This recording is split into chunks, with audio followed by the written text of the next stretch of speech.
Hello. I was thinking about what you deserve. And if we go all the way back to what you really, really deserve as an adult living in a world of adulting, what you really deserve is to feel safe and secure.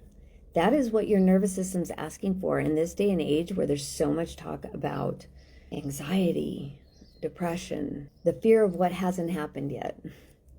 The economy, job situations, where we live, how will that impact us? There's a lot of angst in the world, and it's hard not to hear it, and it affects us. So the question is, how do you choose to feel? Do you believe you deserve to feel safe and secure? Because if you're feeling anxious, panicked, anything actually on the negative side of the emotional scale, right? We got the positive side, which is easygoing all the way up to peace. And it's from not so easygoing all the way down to despair. We got the spectrum of emotions. That is the degree to which we believe we are or are not safe. So anything on the negative side, I call her little you. It's your nervous system.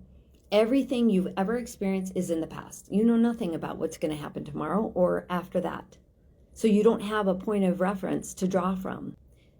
But the person in the past is assuming that those things that she knows now to watch out for, that it could be dangerous, that it's not safe, that we could be rejected, abandoned, disregarded, we could fail and not get where we're trying to go in life. All of that. Like one time I was in a spelling bee. I was first grade. I was a good speller. That's my first language is grammar. I was really good at grammar. And my teacher was like, "Ooh, you're good at grammar. I want you to be in the spelling bee on parents' night." And I got up there and I froze. And she gave us the word because.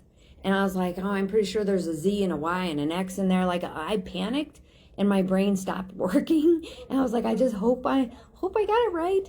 And I embarrassed my parents. That experience has been back there. Like I have an actual conscious memory of that. And any time that there is a sense, a hint, or a reference to that memory of knowing that I let my parents down, they didn't say, "Good job, well, you got 9 out of 10 words right." They were embarrassed that I got the silent treatment. I got stonewalled. That was their response to embarrassing them on the stage when I was the one that needed a hug. I was the one that needed comfort. That's called being emotionally immature, by the way. My parents were emotionally unavailable and immature. It's okay. That's just what it was, right? But if I have a hint, a sense, or a flavoring of something in my life that's happening now that makes me feel like I'm going to let people down, or that I'm going to, fall on my face in a public setting, that comes forward. And then I don't feel safe. And then I start to panic and I have anxiety and I get butterflies in my stomach and my brain goes into overwhelm and overdrive and overthinking and all the things. But is that how I want to live my life? Because here's the problem. It's what's normal to us. It's normal to be in chaos. It's normal to be panicked. It's normal to feel angst or concern that our performance is attached to our value, our worth, our lovability. That's a spiral. That's never going to serve us. That's just going to drop us like a rock. And then we drag for the next day or week or month. And we just stop talking. We're not going to use our voice and we won't express ourselves fully. And we're not going to engage in all the things that cause the shame and the guilt and the regret of who we were way back then to actually be part of our lives now. So what I was saying at the beginning about the emotional scale, anything on the negative side is still little you. If you're feeling in a negative way, it was a thought that was attached to something in the past that triggered your nervous system, that put all the hormones out into your body to signal, this is not safe. You might fail. Like your ego is on the line. And when that happens over and over and over and over, it's a way of life. It's just how we operate. And we don't know that we can actually turn it around, that we can feel safe and secure in any situation that we're in, safe and secure. That is the re-centeredness that we need. It is the you centeredness that is required for you to become magnetic, for you to become peaceful, that we have to figure out what it is that we are thinking about that we're drawing from the past. And the thinking can also happen in the body, the subconscious, because that's where the memories are actually stored from emotions that were really terrifying for us to have as children. And if we didn't have someone to help nurture us through those emotions and calm our little nervous systems and co-regulate with us, then they stayed in the body, raw and real. And that is the reference point from which we're drawing from our current experiences now. And then we're just accepting that being anxious is normal. It's only normal if we're thinking anxious thoughts that are attached to unnurtured emotions from the past. We call them wounds. Sometimes that's so elusive. It's like, how do I heal a freaking wound? It's just that we weren't nurtured in those moments, that we needed a hug and to be guided, shown how to recover from a moment of being blindsided. Like, I was standing on the stage. I didn't know that I was going to spell it wrong. I didn't know I was going to guess at it and be way, way off. I didn't know. I was like, there was like spell stand, S-T-A-N-D, nailed it. I was a good first grade speller. But in first grade, and to be in a public setting when I was actually very shy, very insecure, because I didn't have the backing of parents to nurture me, that was horrific. It was traumatic, as they say. It was a huge wound to my little ego, because that's what I was operating from to get love that wasn't being offered freely. Can you hear that? It's like a mouthful of that. If you were not offered love freely, if you were not nurtured in those moments where you felt like you just destroyed your entire life in a spelling bee, then that comes back, and it is the operating system from which you draw from, because it's all you know. So if you want to feel safe and secure now, you have to consciously be aware that the thoughts you're thinking about are triggering your nervous system to feel a certain way. And if that certain way is on the negative side of the emotional scale, it is just information to show you places that you are not yet free. You have not yet set yourself free from the emotions that happened in the past in which you did not have the emotional maturity to overcome all by yourself.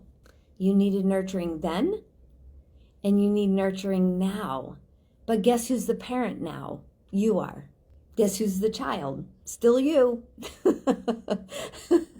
Little you lives in your body, and she's just afraid of looking bad, sounding bad, feeling bad, all the things that feel less than good. So when you are feeling on the positive emotional side of the scale, that's you. That's really you. That's the true you. It's the real you. It's the higher self. And it's probably also pieces of you from the past that you have nurtured and developed and brought to be in your current life as an asset. So when you are taking care of you and nurturing you, this is your inner wisdom that knows you need the nurturing. But if we're like, no, we have to look good, we're just going to mask it some more, and we're going to go self-soothe and stay up until we can't take it anymore, and get up in the morning and try and get more done on less sleep, and do all the things that are not addressing nurturing, the necessary nurturing we need every day. If we're not addressing that, then we were probably doing things that shut down and repress and deplete us because it's normal. We need to do the nurturing work that is going to take the old normal and make it not normal. Make the new normal safe and secure, not anxious or depressed, not repressed or fearful. Those are normal because it's all we've ever known. But if we do the inner work, they will not be normal anymore.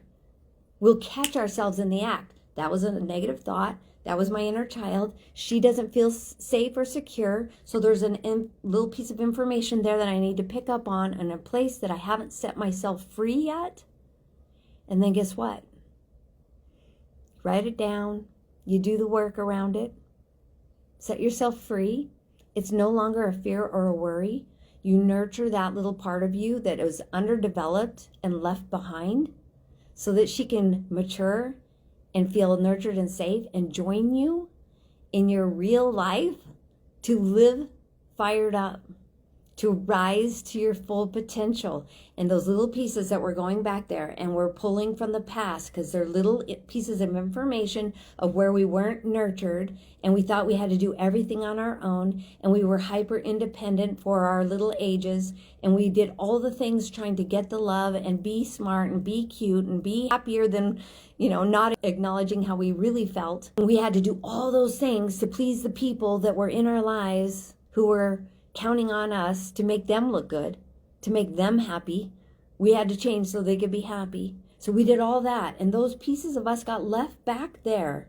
So anytime you have a negative thought, or the most recognizable one is a negative emotion, which they're intrinsically tied. You have a negative thought, triggered your nervous system, created a negative matching emotion to the negative thought.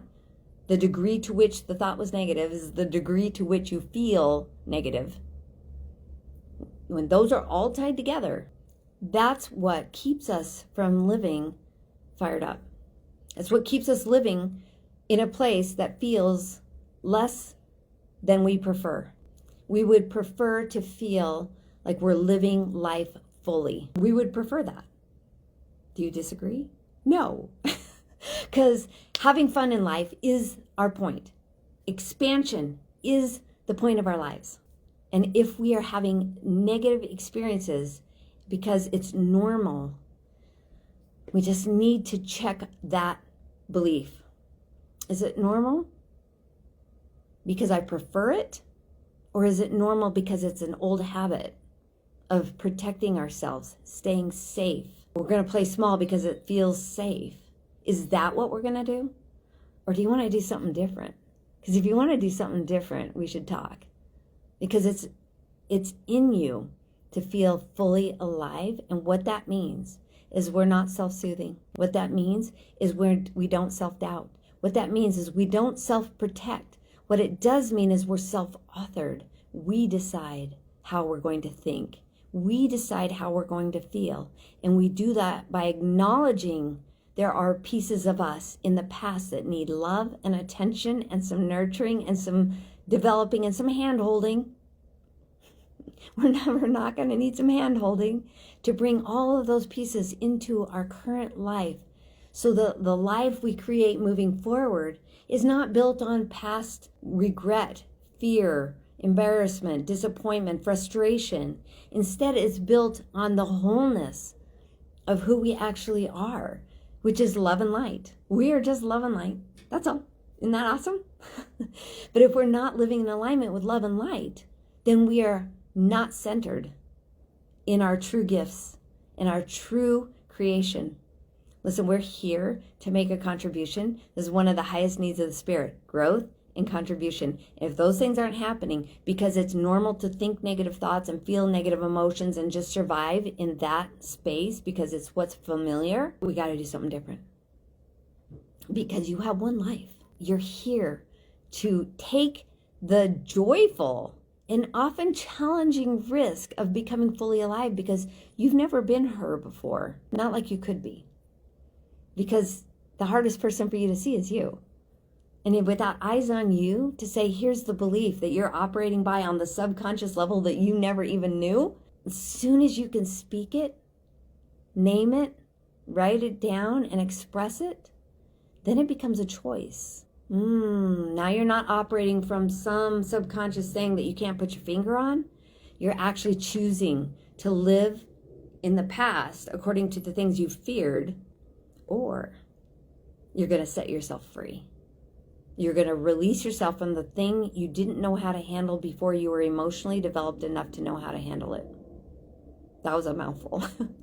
You didn't have the handbook as a child to handle the things needed to be handled in an adult world. So we got to let you off the hook. And instead of holding your feet to the fire, love her, nurture her, encourage her, and set her free so she can finally mature and develop and grow to become the person that you we're meant to be. You will rise to your full potential to take those big risks of becoming someone you have never been before. To actually feel positive and emotionally present enough that that's your new norm. And that's the point of creation that you use to create and co-create the life you want moving forward. Exhaustion's not part of that equation. There's exhaustion because you're just so engaged in loving your life. And there's exhaustion because the places that you're putting your mental and emotional attention have no ROI. There's no return on investment when you're living in the normal, familiar ways of negative thoughts and negative emotions. It's just an energy drain. And it's not your favorite thing. It's not what you prefer. Now, here's the thing. This isn't going to sit well, maybe. I hope you hear it, though. Everybody wants their life in some form to be different, but not everybody signs up to change. And that would make you a unicorn. To sign up because you want things to be different, and then you're willing to take a look at what needs to change so you can raise your frequency to match your potential to live fully alive. That's what you're here to do. That's why anything else below that's never going to satisfy you. You could be distracted. You could be engaged in something else that doesn't have really anything to do with living to your potential. It's just fun. And that's fine. That's fine. You should have fun, for sure. When fun is high, stress is lower. When stress is high, fun is lower. Like, let's not do that for too long. But if you really want to take that risk of becoming someone you've never been before, it's a journey. It doesn't happen in a day. It's kind of like weight loss. You know, you sign up for the gym, you're like, oh my gosh, I have to commit. Just like, yeah, but your body's not going to look any different tomorrow than it did today. You got to be okay with that. You got to be okay with tapping into your nervous system and knowing that the work you do today is going to be compounded with the work you do every day. Because if you act in ways that are calm and secure and safe, you become calm and secure and safe the same way as if you act like you're already fit, doing what fit people do. It's impossible for your body not to become fit because it's just receiving information. But if we're stressed out because our nervous system is rattled and we are dysregulated and uncentered in our true nature to be regulated, safe, and secure, then guess what?